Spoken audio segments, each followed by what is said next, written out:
Hey guys, you're in a nutshell with me, Ina. Itong si Prime Minister Mark Carney, according to some critics, or rather siguro ang inaasahan ng ilang mga kritiko ay mapipilitan na raw itong si Prime Minister Carney na gumawa ng paraan para masiguro na yung mga temporary residents na nandito na sa Canada, na mag-expire ang kanilang mga permit o visa, talagang aalis ng Canada. Okay? Yan po ang nakikitang mangyayari ng ilang mga critics because of, well, the idea that, although yes, bumagal na raw yung daloy ng mga newcomers papasok ng Canada, tila yung mga tao who are supposedly facing expiring permits and visas, mukhang hindi raw umaalis ng Canada. So, dahil dyan, baka hindi ma-meet ng gobyerno yung goal nito na mapababa ang temporary resident population sa loob ng Canada to 5% of the population. Right now, it's at 7%. Pero yung 2% difference niyan, parang aliit 2%. Pero we're talking about hundreds of thousands of people. Okay, and according to this report that I will show you, ayan o, ang title po nito, from the Toronto Star, by the way, published just a couple of days ago or 3 days ago. Hindi, actually, updated pa siya yesterday. Sabi dito, when push comes to shove, critics say the federal government's only option is to get as many temporary residents in Canada out in the next 2 years. Okay. Yan naman po rin ang inaabangan natin, no? Para sa mga suki ko, I'm sure you've heard me talk about this before. The idea of monitoring yung mga sinasabing aalis dapat ng Canada. Ano na kaya nangyari dyan? Okay, teka, lagay ko lang po yung title ko dito, no? Kalimutan ko. Ayan. Okay, so the article says, yung headline niya, with immigration to Canada reduced, here are some of the big changes the Carney government may focus on. Ayun na nga. As much as the only option daw left is to get as many temporary residents in Canada out in the next 2 years. The question for me is how? Okay? Considering yung naging findings ng Auditor General sa CBSA, for example, the agency tasked to ensure that, people who are not supposed to be here are leaving Canada. Inaudit po yung agency na yan. At medyo hindi maganda, no, yung findings ng Auditor General tungkol sa trabaho ng CBSA na yan. But I will tackle that later on. O, sige, puntahan muna natin itong article. First off, ayan, I like that this article immediately pointed out na itong immigration minister na si Laina Diab, okay, medyo tahimik mula nang siya ay na-appoint. Nasabi ko na rin to sa inyo, no? She has kept a low profile since she was named immigration minister in May, but baka daw magsalita na ito at magparamdam na soon. But experts fear this could just be the calm before the storm. Baka may niluluto. And they expect more big immigration changes to complete Mark Miller's unfinished business when Parliament returns on September 17. Okay, so kahapon po yun, yung September 15, na yes, nag-resume po ang Parliament. Si Mark Miller po ay yung dating immigration minister. Ano kaya itong unfinished business na baka raw ngayong nag-resume na ang session sa Parliament ay tatrabahuin na talaga ng current immigration department, okay, under Laina Diab. Ito, nahanap ko po yan. Meron pong press release noon ang IRCC, then headed by the Minister of Immigration, yan, si Mark Miller. Andito po yung number of people na inaasahan nilang umalis, no? Specifically from the temporary resident population. Ito po yan. Ang kanilang target, okay, we will see Canada's temporary population decline by more than 445,000 in 2025, and another 445,000 plus in 2026. So imagine this year and next year, ang dapat according to their immigration levels plan, about 900,000 people, temporary residents, are supposed to leave. Okay, with all the policy changes na kanilang ginagawa. So according to the Toronto Star Report, balikan lang po ulit natin. Okay, baka. Okay, according to the people they interviewed here, yan na talaga ang tatrabahuhin ng husto ngayon. Okay. Sabi dito, despite efforts to reduce immigration, Ottawa is still far from its committed targets, with close to 3 million non-permanent residents still in the country. Yun na nga, ito yung 7% pa rin ng population. So, according to this article, enforcement will be the top agenda as officials refocus on economic immigration to meet certain labor market needs while spots are limited. Enforcement of what? Babalikan natin. Ito po yun. Getting as many temporary residents in Canada out in the next 2 years. Paano kaya?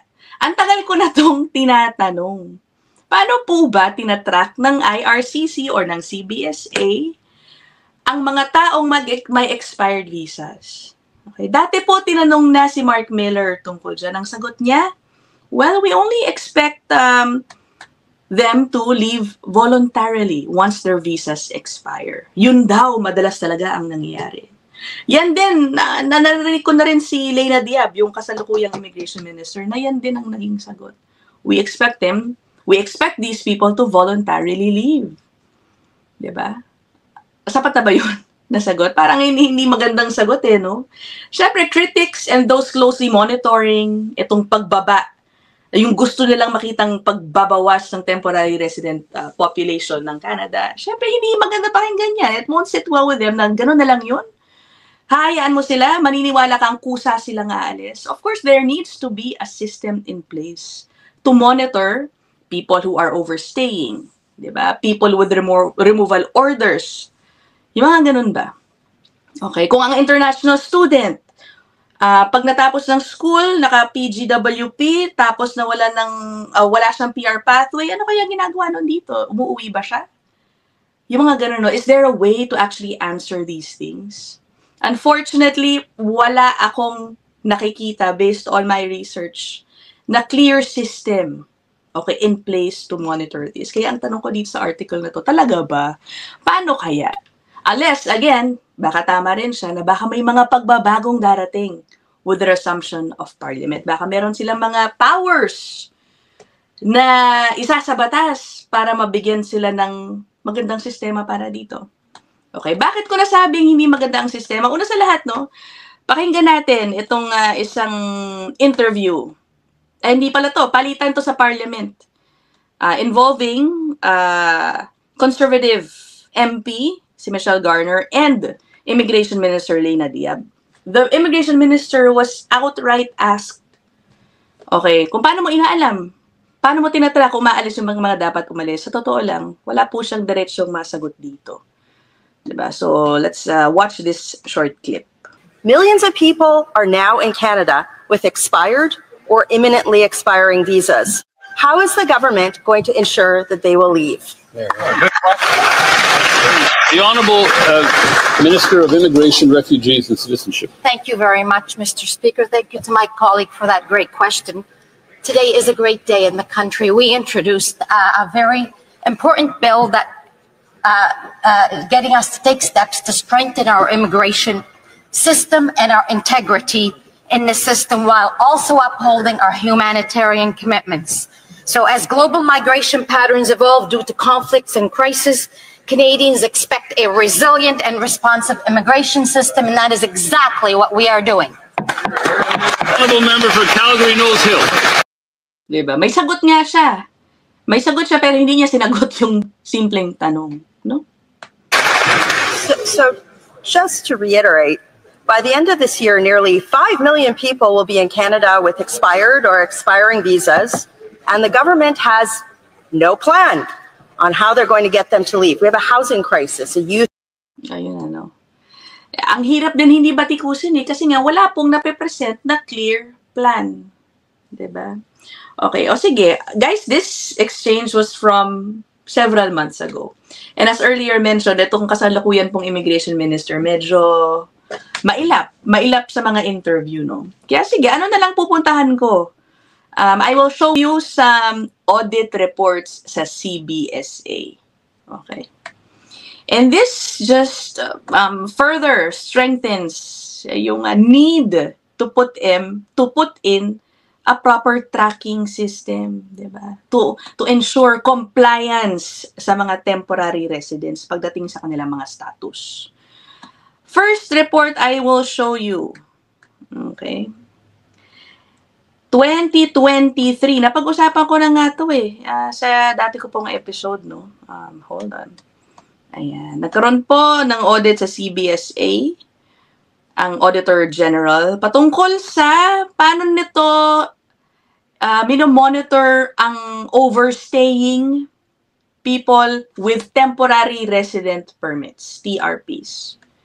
Okay. Technically, ito pong mga may TRP, they were already declared inadmissible sa Canada. Siguro talagang wala na silang status. But for different reasons, nabibigyan sila ng authority to stay. Halimbawa, okay, nawala na siya ng status, pero nag-file siya ng kaso sa small claims court, may nahabol siyang consultant, no, based dito sa Canada, niloloko siya. Pwede po yan, mapagbigyan ng TRP habang tinatapos yung kanyang kaso. Mga ganun po ba? Okay. Ito, punta tayo sa monitoring TRP stay compliance. Ayan. O, tignan nyo ito. The agency does not systematically monitor travelers' departure from Canada. All travelers are expected to just comply with their visa and permit conditions. Okay, so there is no systemic monitoring of travelers' departure from Canada. At the time of the audit, clear responsibility for monitoring TRP holders was not established. Thus, this part talks about how there is a lack of inventory. Okay, a traveler's entry and exit records are needed in order to determine overstay. Of course, para malaman mo kung hindi na siya dapat talaga nandito. As of September 2022 daw, exit data was not yet available for all modes of travel to determine and report overstays. So wala silang record ng exit ng mga tao. Imagine that. It might sound unbelievable in a way, no? At dahil may limitation sa data, okay, ng entry at exit ng isang TRP holder, sabi po dito, taking into account these limitations, the only way to determine a traveler's departure is to manually review a file. Sasadyain mong puntahan yung isang file. Okay. Guys, for clarification, this only involves TRP holders. But then this gives you a sense of the tracking system that CBSA has. Ngayon, may isa pa akong audit report. Sige, still on CBSA.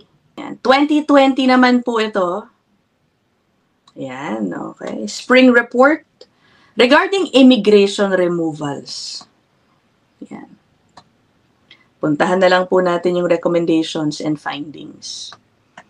Overall, we found that the CBSA's approach to managing removal cases had not led to the timely removal of foreign nationals from Canada. Meron daw mga 50,000, halimbawa at the time of the audit, enforceable cases na, talagang enforceable lang, may removal order na nag-accumulate sa inventory ng agency. 2/3 of these cases, sabi, the agency did not know the whereabouts of the individuals. Most of the accumulated cases had been enforceable for years. Among cases with enforceable orders, we found that many were inactive or stalled because of poor case management, even some that were considered high priority. Another one, we also found that the agency did not know the whereabouts of a large number of foreign nationals who were subject to enforceable removal orders. Kasama daw po yung merong mga pending warrants of arrest. Alam nyo na ito, na-news din po ito sa Canada, no? Tungkol dun sa mga ipapadeport na mga non-citizens who committed serious crime. Many of them have gone missing. Okay. Imagine that. Pero guys, this is something, meron po tayong dapat i-stress, no? Ang CBSA, minomonitor po ang removal orders. Pero ang tanong, ang isang international student o isang work permit holder, nawalan siya ng status, may removal order po ba agad yan? Wala din. Wala din.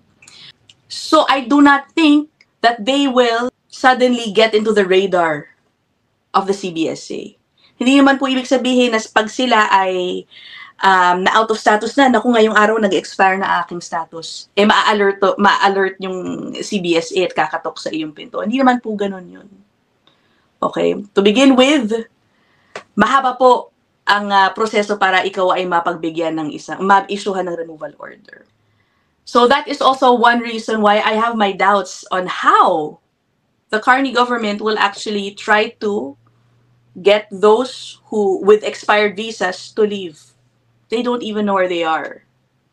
Diba? I mean, where will they start? Okay? Number 2, yung CBSA, yung mismo nga pong dapat nilang binabantayan na inadmissible na may court decisions na nag-commit ng crime. Diba? Yung mga priority po nilang dapat paalisin, hindi nga po nila pa ma-enforce na maganda. So I wonder how the Carney government will do this. Tignan natin kung talagang sa pagbubukas nitong parliament, magkakaroon ng mga pagbabago that will address this situation. Itong lack of enforcement na hinahanap po ng marami. Alam nyo guys, talagang merong bagong survey na naman na nagpapakita na dumadami ang bilang ng mga Canadians na nagsasabing dapat talaga limitahan, bawasan ang mga tao dito sa Canada. So, yun lang naman po. Let me know what you guys think about this episode. I look forward to reading your comments. I'll see you guys in the next one. Bye!